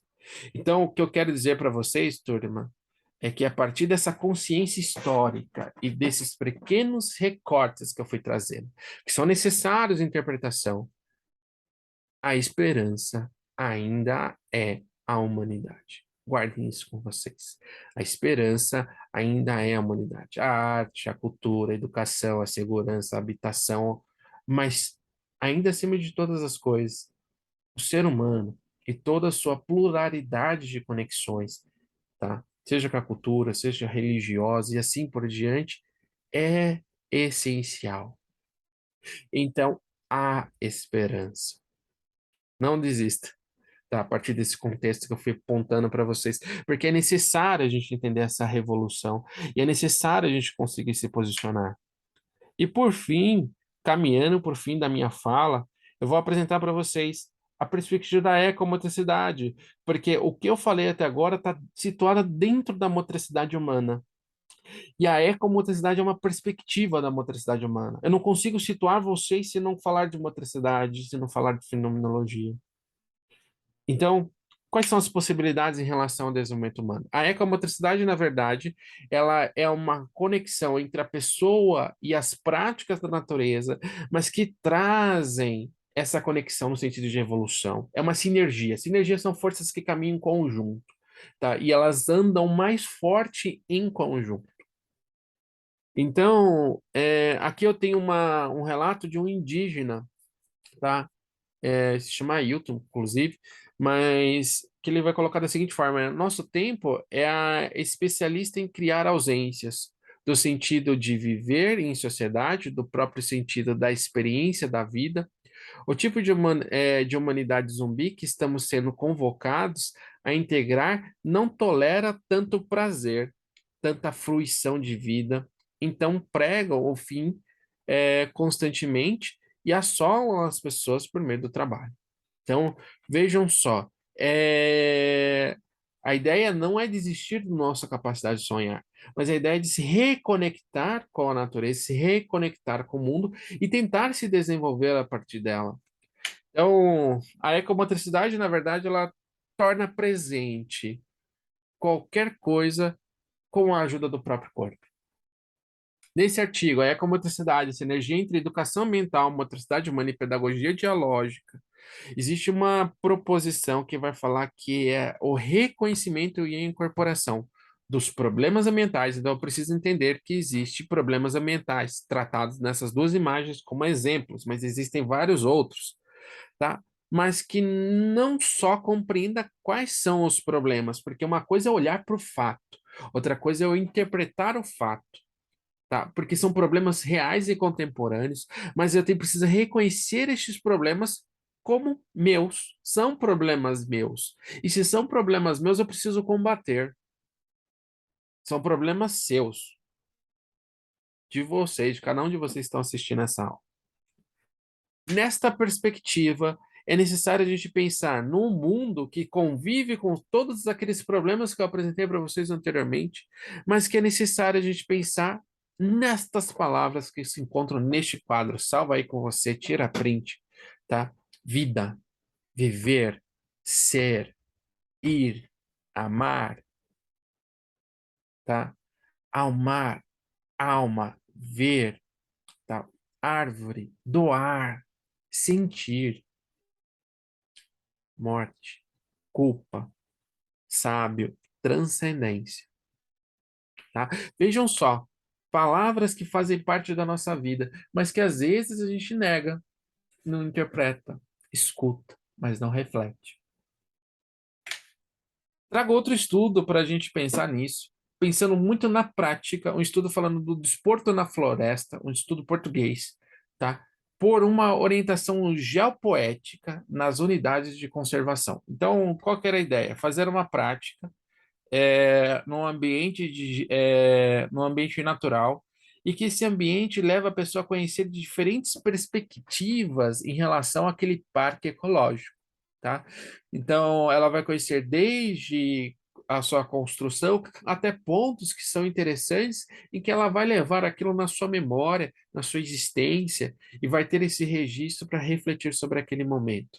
A ideia é não fazer a prática pela prática, mas uma prática que tenha um significado. E aqui eu não estou falando nem no ambiente escolar, mas eu estou falando no ambiente de construção de uma identidade de um grupo. Então, leva um grupo para fazer uma trilha, leva um grupo para fazer uma experiência. Eu preciso conectar aquele grupo com aquela experiência para transformar, para reconhecer, para agir a partir daquela experiência. Senão a gente fica fazendo a prática pela prática, o exercício pelo exercício. Tá? Um outro estudo falando da prática como componente curricular. Agora vai falar realmente dentro da escola. Tá? Nos cursos de licenciatura e educação física sobre a ótica da educação ambiental. Então, vejam só, esse artigo propõe uma reflexão que a educação ambiental deve ser algo fundamental no currículo de formação em educação física. E que essa perspectiva propõe o sujeito não só a trabalhar com fitness, wellness e educação física escolar, mas ele propõe o sujeito a buscar práticas também que se conectem com a natureza e levem o aluno dele a experienciar a natureza de uma forma significativa, crítica e também transformadora. Porque só assim a gente vai conseguir formar pessoas que protejam aquele lugar. Hoje, por exemplo, eu fiz uma trilha com os meus alunos. na trilha com os meus alunos, era uma trilha organizada por um grupo de corrida. Na trilha, eu estava explicando para eles o porquê daquela vegetação, o porquê que tinha algum tipo de fungo, qual era a característica daquela trilha, por que era uma mistura de cerrado que a gente estava fazendo, tá? Então, o que que era o cerrado brasileiro? Então, eu fui trazendo, a partir da experiência que é vivida por aqueles alunos, perspectivas palpáveis que eles sentiram, tá? Na pele e também na sua própria reflexão, o que era aquela trilha. Aqui eu tenho uma outra relação muito interessante, que é um outro estudo também que vai propor o potencial da pedagogia de Waldorf para a educação ambiental em uma perspectiva ecocêntrica, tá? Então, a ideia da criança pensar nela e no ambiente que a cerca. Então, eu convido vocês para acompanharem comigo uma leitura desse pequeno relato, tá, que a gente tem aqui desta aluna, tá, que é apontado no artigo. Ela demonstrava entusiasmo em participar das atividades na sala de aula, seja no teatro ou nas rodas rítmicas. Se empolgava em dançar junto com todos os outros ou interpretar algum personagem. Era uma menina tranquila e que brincava sempre com os menores. Costumava pegar folhas de bananeira, enquanto os menores se sentavam para serem arrastados pelo chão, de terra do parque. Risonha e gargalhava quando estava brincando com a Maria. Seus olhos brilhavam e a respiração ficava ofegante de tanto correrem uma atrás da outra. Certo dia, ela encontrou uma pena de pássaro, questionadora e animada, cheirava a pena e passava no rosto para sentir a textura, com seus olhos fechados. Ela imaginou, junto às outras meninas, uma história sobre o pássaro que veio de longe, voou pelo parque e pelas árvores para deixar uma pena com uma lembrança de sua visita. O que eu quero dizer para vocês é que esta criança ela tem um processo interpretativo, hermenêutico, a partir da experiência que ela teve em contato com aquela pena, em contato com a natureza, porque ela era criada com a natureza, ela foi criada com aquele significado e aquilo muda a relação dela com aquele ambiente. Vejam só, a literatura ela vai trazendo perspectivas para a gente. Aqui eu tenho um outro estudo de doutorado, tá? Agora foi feito pelo Programa de Ciências da Saúde e ele vai falar dos significados das experiências educativas em uma trilha interpretativa na Amazônia, na qual nessa trilha os alunos são convidados a pensarem sobre a vegetação, sobre a composição do espaço, tá? Sobre como que o espaço é construído e quais são os caminhos que são construídos para que aquilo realmente seja refletido e também parte da história deles, daquela comunidade local. Tá? Um estudo extremamente recente. Todos os estudos que eu estou trazendo para vocês, eles têm proposições recentes. E nesse estudo de doutorado, a proposição ela vai caminhar por alguns formatos. Ela vai falar que para trabalhar com práticas com base na ecomotricidade ou na aventura, é necessário ter um modelo didático, eu preciso realmente ter uma integração entre o sujeito e sua própria existência dentro daquela prática, eu preciso propor uma trilha que seja interpretativa, que a pessoa vá para a trilha, mas procurando coisas. Por exemplo, entender o que é uma árvore, o que que é um fungo, qual é a característica geográfica que ele está situado e assim por diante. E talvez propor jogos ou atividades que favoreçam o desenvolvimento dela. Então, aqui eu tenho uma interpretação feita por um dos alunos em relação ao seu programa de desenvolvimento da própria trilha, trazendo os momentos e uma reflexão sobre aquele momento que ele viveu na natureza.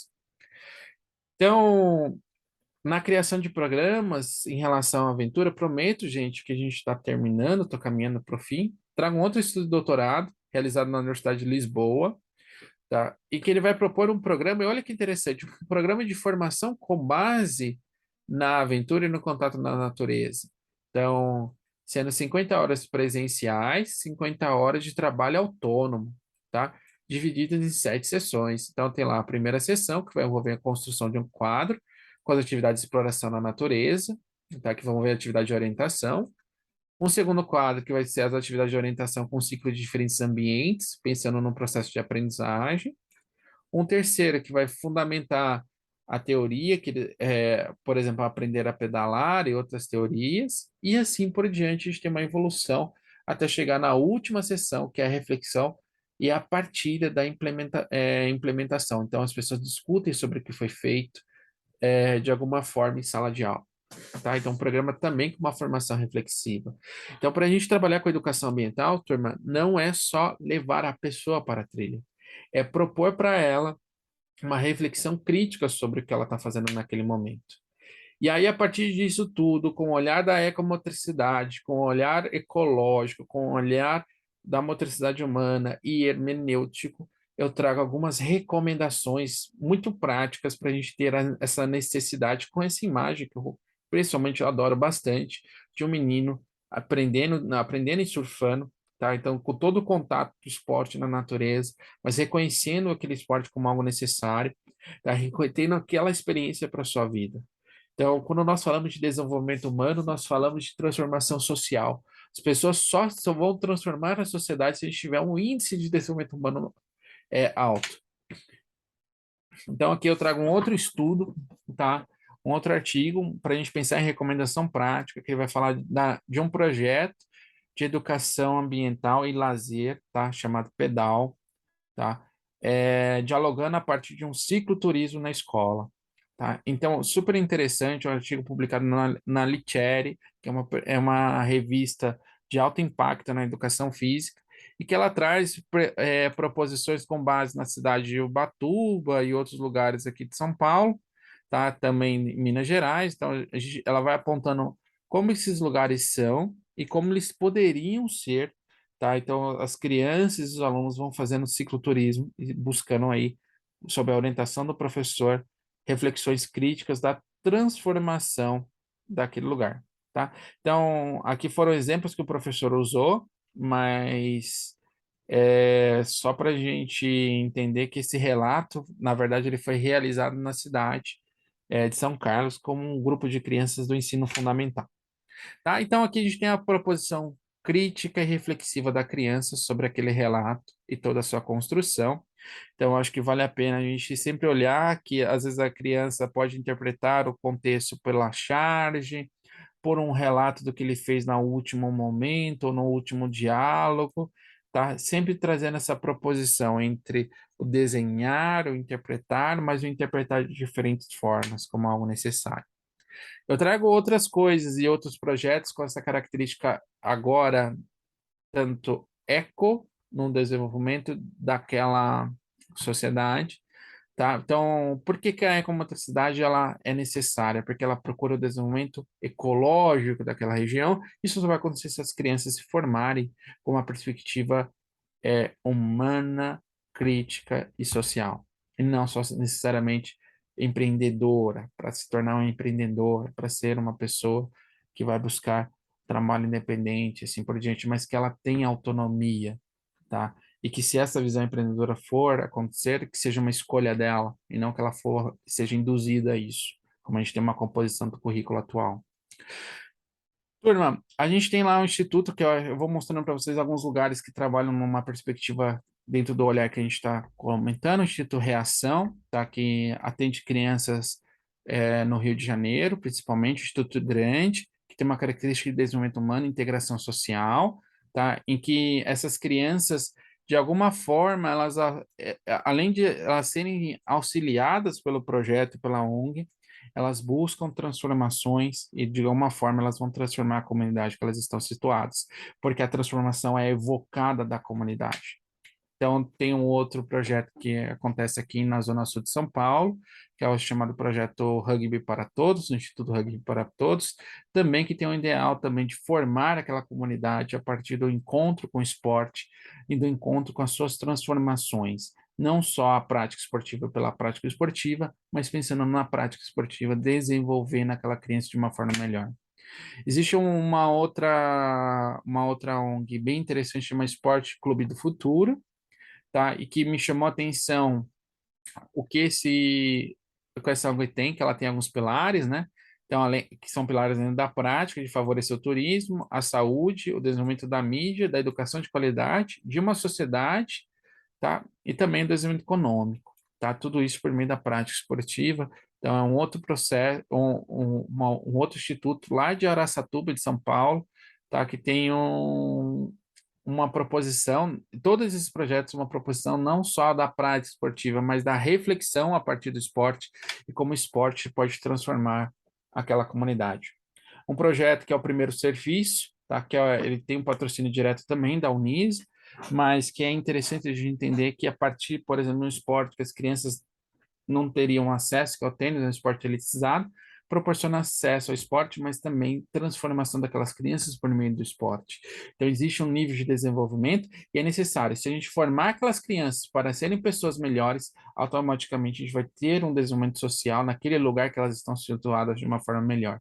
Então, é necessária a implantação de programas, não só no terceiro setor, que são os projetos sociais, mas é necessário a gente ter políticas públicas para o desenvolvimento da criança e do adolescente, pensando numa formação crítica. Aqui eu tenho uma outra proposição bem interessante da busca de energias livres e energias renováveis da Iberdrola, tá? Então, a ideia é que não só é uma busca de energia limpa, mas se apoia muitos projetos que são projetos de integração social, mas também projetos ligados ao esporte.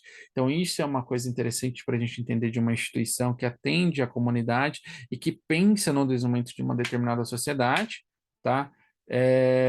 Chama a atenção de vocês, por isso que essa ONG também me chama a atenção. 43% do seu corpo administrativo é composto por mulheres do conselho administrativo. Então, isso mostra que é uma ONG com pensamento muito contemporâneo em relação à sua construção de organização. Existe um projeto feito pela Universidade Federal, ai, agora é do Nordeste, só não recordo qual é, tá? Que é a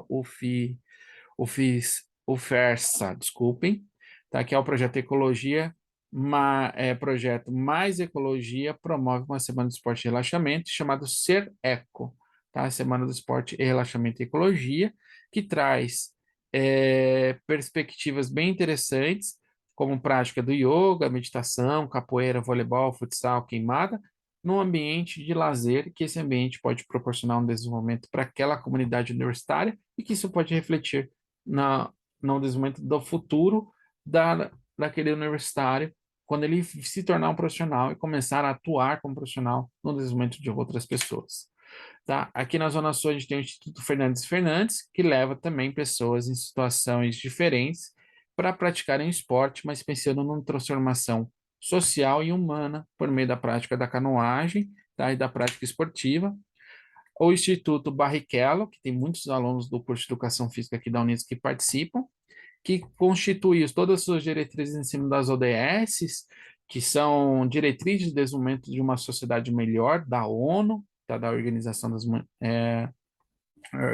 Nações Unidas, e que é interessante para a gente pensar no esporte, e eles pensam no esporte para a criança, para o adulto e para o idoso. Eu acho que isso é interessante que o Instituto Barrichello vem trazendo, tá? E realmente trabalhando diretamente com a formação dessas crianças por meio de práticas diferentes, mas que práticas reflexivas. Trago um parque que me chama a atenção, que fica na cidade de Mogi das Cruzes, chama Parque das Neblinas, é um parque com uma reserva ambiental, com um ideal de formação das pessoas da comunidade com o contato com a natureza direto. Aqui vocês estão vendo uma cena de intervenção, uma intervenção orientada, então o parque você só acessa por intervenções orientadas e os escolares eles não têm custo para acessar. Então, quando vai com o grupo da escola da região, eles aceitam as escolas e procuram realmente estabelecer o contato. Então, vejam só como necessário. Mas se eu levo a criança só para o parque, ela vai falar é um passeio. Se eu levo a criança preparada para realmente refletir sobre a experiência do parque é uma outra coisa, tá? É isso que a gente tem que entender. Então, não é é um passeio, mas é um passeio reflexivo. É um passeio que você vai ter contato com a natureza. Você vai ter um contato com a natureza daquele lugar. Você vai ter que pensar na preservação daquele lugar. Você vai ter que pensar na necessidade da existência daquele lugar, senão aquilo vira um condomínio, por exemplo. E aí, para a gente chegar na educação física diretamente, é necessário a gente pensar em políticas e talvez com práticas de aventura que sejam associadas também a um documento interessante chamado Mais Pessoas Ativas para um Mundo Melhor, ou, desculpa, para um mundo mais saudável, é uma campanha da Organização Mundial de Saúde, que ela se chama Let's Be Active, que é uma campanha que traz as ODS, mas aplicadas à promoção de saúde e comportamento ativo, não só no desenvolvimento de programas, mas no desenvolvimento de políticas públicas para a prática esportiva no nosso contexto, com um ideal de sustentabilidade. Tá? Então, é interessante isso. Ah, ser sustentável não é só reciclar material. Ser sustentável é pensar no nosso papel na transformação da sociedade. Um exemplo: minimizar produção de lixo. Qual é o sentido disso? Tem muita gente que não vê sentido, tá? E aí, em relação ao esporte, eu acho que vale a pena a gente pensar em criar programas, tá? E parcerias que vão auxiliar no desenvolvimento de um projeto, seja ecológico, tá?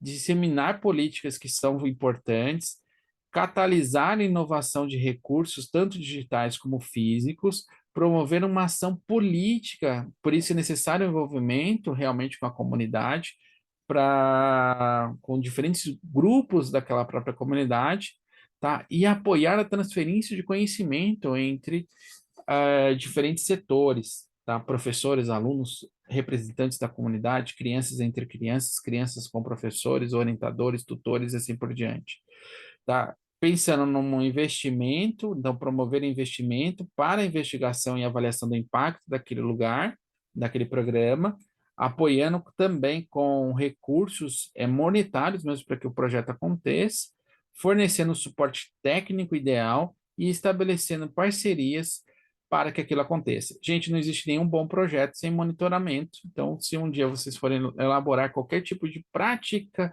que vá levar as crianças, os seus alunos, seja na academia ou fora dela, ou seja na escola ou fora dela, é necessário conseguir entender como eu registro aquilo, não só em número, mas o que que aquela pessoa percebeu a partir daquela experiência. Porque aí você consegue fazer uma releitura da realidade e propor transformações.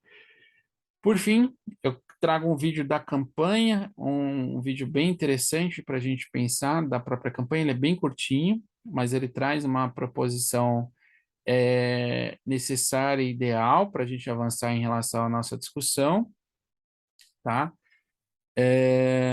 Eu vou colocar esse vídeo para rodar e aí a gente já vai avançando. Espera aí.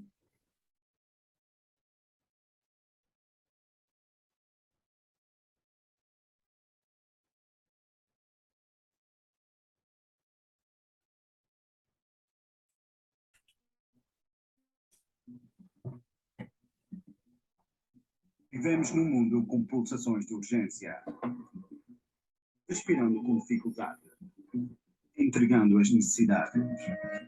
Somos uma sociedade consumida pela tecnologia, compacta na proximidade, sufocada pela inactividade. Somos globais, somos responsáveis, estamos na moda, estamos demasiado inactivos. Toda a gente, todos os sítios, todos os dias. Temos um plano. É hora de despertar os governantes, despertar os ambientes, despertar a sociedade, despertarmos. É hora para despertar o movimento, para despertar a melhoria, para mudarmos de direção, para despertar novas modas. Precisamos de alertar, precisamos de despertar. Toda a gente, todos os sítios, todos os dias.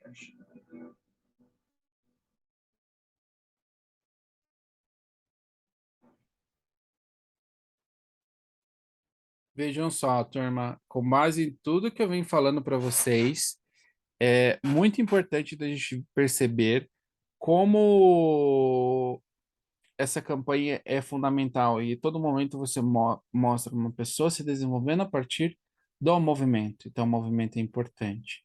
E aí, a partir desse programa, quero apresentar para vocês um dos programas que seguem esses ideais, que é o programa de atividades esportivas extensivas à comunidade, programa que eu coordeno da Unisa desde 2018/2, tá? E que eu tenho muito carinho de apresentar para vocês os alunos que fizeram parte da história deste programa. Alguns estão assistindo, outros já são formados em educação física, mas que a gente conseguiu, de alguma forma, criar um programa de intervenção humano que seja reflexivo e que transforme a vida das pessoas. Quero agradecer aqui ao professor Mauro, professora Nancy, professora Thais, por toda a parceria, por toda a ajuda em relação à construção desses ideais e valores em relação ao nosso programa, mas que a gente consiga, e a cada estagiário que passou e que está no programa, que ajuda a comunidade diretamente com um pensamento crítico, reflexivo e principalmente com um atendimento humano que a gente procura a partir desses ideais que eu venho pontuando aqui para vocês. Para a gente trabalhar com as práticas com o viés da ecomotricidade fundamentada na hermenêutica, eu chamo a atenção de vocês que é necessário a gente buscar, às vezes, a experiência ligada aos esportes de aventura, que eles trazem um desafio ou contato com a natureza, tá? Mas que eles vão trazer possibilidade de diferentes interações com grupos sociais, vão trazer atividades que são praticadas ao ar livre, tá? Vão trazer um ambiente que é o ambiente natural, a promoção da atividade física e, na verdade, as experiências corporais que são diferentes e derivadas, na verdade, do contato com a natureza. A partir disso, o aluno vai ter contato com três coisas fundamentais, tá? A autonomia, porque às vezes ele escolheu estar lá, tá? E autonomia também, porque ele tem autonomia de escolha de várias coisas e várias situações que podem acontecer. A competência, porque ele se sente capaz, por exemplo, de analisar, porque houve uma reflexão, houve uma preparação, e ele consegue interpretar a necessidade daquela trilha, daquela prática, do surf e assim por diante. E ele também vai se relacionar com pessoas praticantes daquele esporte, praticantes também de outras práticas, com os colegas que vão ter dificuldades ou superações, mas que ele vai levar aquele processo reflexivo também para a sua própria existência a partir da interação social. E aí a gente tem lá que dentro da aventura e dentro da natureza a gente vive numa constância de busca pela eudaimonia, que é uma busca pela felicidade, pelo estado de satisfação, pelo significado do bem-estar a partir da própria experiência. Ou melhor dizendo, da busca pela felicidade no contato com a natureza. Então, o contato com a natureza resgata os nossos valores mais profundos como humanos, mas ao mesmo tempo a gente fica distante, porque a gente fica preso em várias outras coisas. Então, repare, é necessário a gente resgatar este contato. É necessário a gente resgatar este pensamento ecológico. É necessário a gente combater, por exemplo, a poluição. É necessário a gente combater a desigualdade, necessária de combater uma série de coisas, tá? Então, é uma fala muito importante. E das recomendações práticas para o nosso dia a dia, eu trago algumas pensando numa turma também que são os formandos do oitavo semestre deste ano, né, que deu aula para eles desde o começo do curso, mas que a gente precisa criar um espaço que, na verdade, seja um espaço de escuta. Se eu for professor em uma escola ou um colégio, eu preciso ter metodologia ativa, com diversas situações de estudo de caso, tá? Se eu sou profissional do bacharel, eu preciso ter um espaço de escuta ao mesmo tempo, mas que eu leve o meu aluno a refletir sobre o que ele está fazendo, dos projetos sociais, dos programas de treinamento, do impacto dele naquela comunidade. Tá? É necessária uma comunicação direta com os meus alunos. Gente, não trabalhem só no âmbito da transferência, tenham comunicação. É necessária a elaboração de projetos que proponham realmente transformar aquela situação. tá? A autonomia, o relacionamento e a competência são variáveis, 3 itens de uma teoria chamada teoria da autodeterminação, mas que mexem com a nossa experiência de vida e mexem com a nossa didática, como um ciclo de transformação e retransformação de uma sociedade. Então, fecho a minha fala com algumas considerações finais. Primeiro, a partir de tudo que a gente falou, de todos os problemas, de todos os avanços, não importa as dificuldades, tá? Não importa quanto, enquanto a vida realmente há esperança. Então, eu trago uma frase muito forte de um autor chamado Stephen Hawking, tá? Tem um filme bem interessante para vocês anotarem, chamado A Teoria de Tudo, tá? Que vai trazer a história dele, que foi um físico, mas um acadêmico muito importante na transformação do mundo. E aí ele teve vários problemas, tá? Mas aí ele coloca lá a seguinte forma: não importa quanto a vida possa ser ruim, sempre existe algo que você possa fazer e, na verdade, triunfar enquanto a vida, na verdade, há esperança. E aí eu trago algumas proposições a partir disso. Não é possível buscar nada sem esperança, não é possível transformar nada sem esperança, não é possível educar sem esperança, não é possível proteger sem esperança. A esperança não vem aqui do esperar, mas vem do agir, tá? Do acreditar. Então é fundamental eu criar, a partir dessa ação, programas que levem meus alunos o ser humano em toda a sua corporeidade, né? O ser humano de corpo inteiro, tá?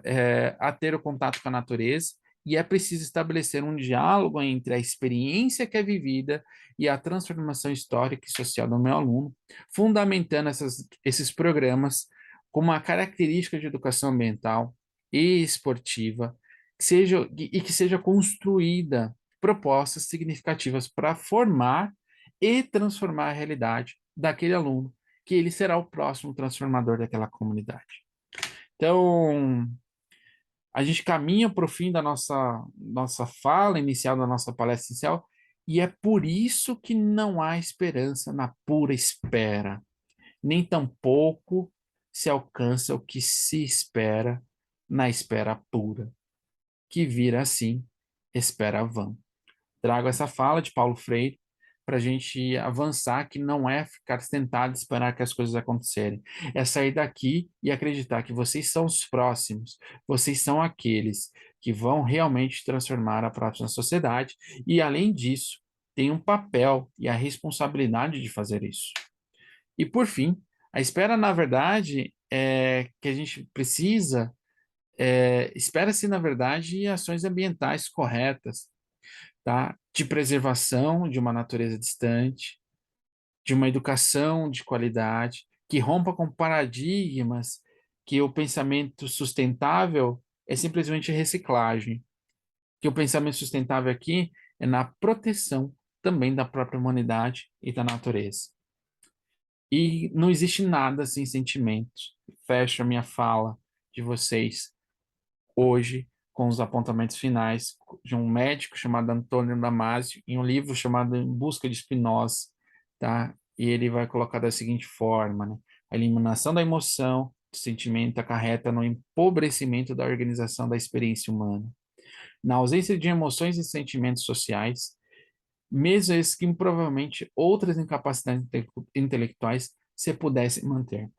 Os instrumentos como cultura, conhecidos como comportamentos éticos, crenças religiosas, leis, justiça e organização política não teriam emergido ou teriam emergido de forma ou teriam emergido de uma forma bem diferente. Então é necessário a gente pensar que só estamos aqui porque a gente faz um processo de rememorar, mas só estamos aqui porque nós construímos a próxima história, que nós construímos os próximos dias e que nós somos aqueles que vão levar a prática de aventura, a prática na natureza, o contato com o eco de forma significativa na experiência dos nossos alunos, independente da situação que eu estou situado. Então, eu quero agradecer ao Corpo de Educação Física da Unisa, agradecer aos meus estagiários, também equipe do Projeto de Extensão, do PAEC, e fechando a minha fala, que pessoas transformam pessoas, e isso acontece todos os dias. Não é uma tarefa fácil. Mesmo que tudo pareça impossível, ainda há esperança que seja selvagem, misteriosa e louca, mas que mova o coração de vocês. Foi um prazer enorme estar aqui com vocês. E eu espero, de alguma forma, ter feito uma reflexão com vocês profunda em relação à ecomotricidade e também as proposições que nós podemos avançar em relação à motricidade humana e toda a sua construção. Fica o meu até logo e que a gente possa nos encontrar em um outro momento, acreditando em cada um de vocês que o professor, na verdade, ele é apenas um poeta disfarçado e deslumbrado, que se nega a escrever sozinho. E a grande poesia, na verdade, é a vida e a vida dos seus alunos. Então, um abraço a todos e até a reflexão e até logo.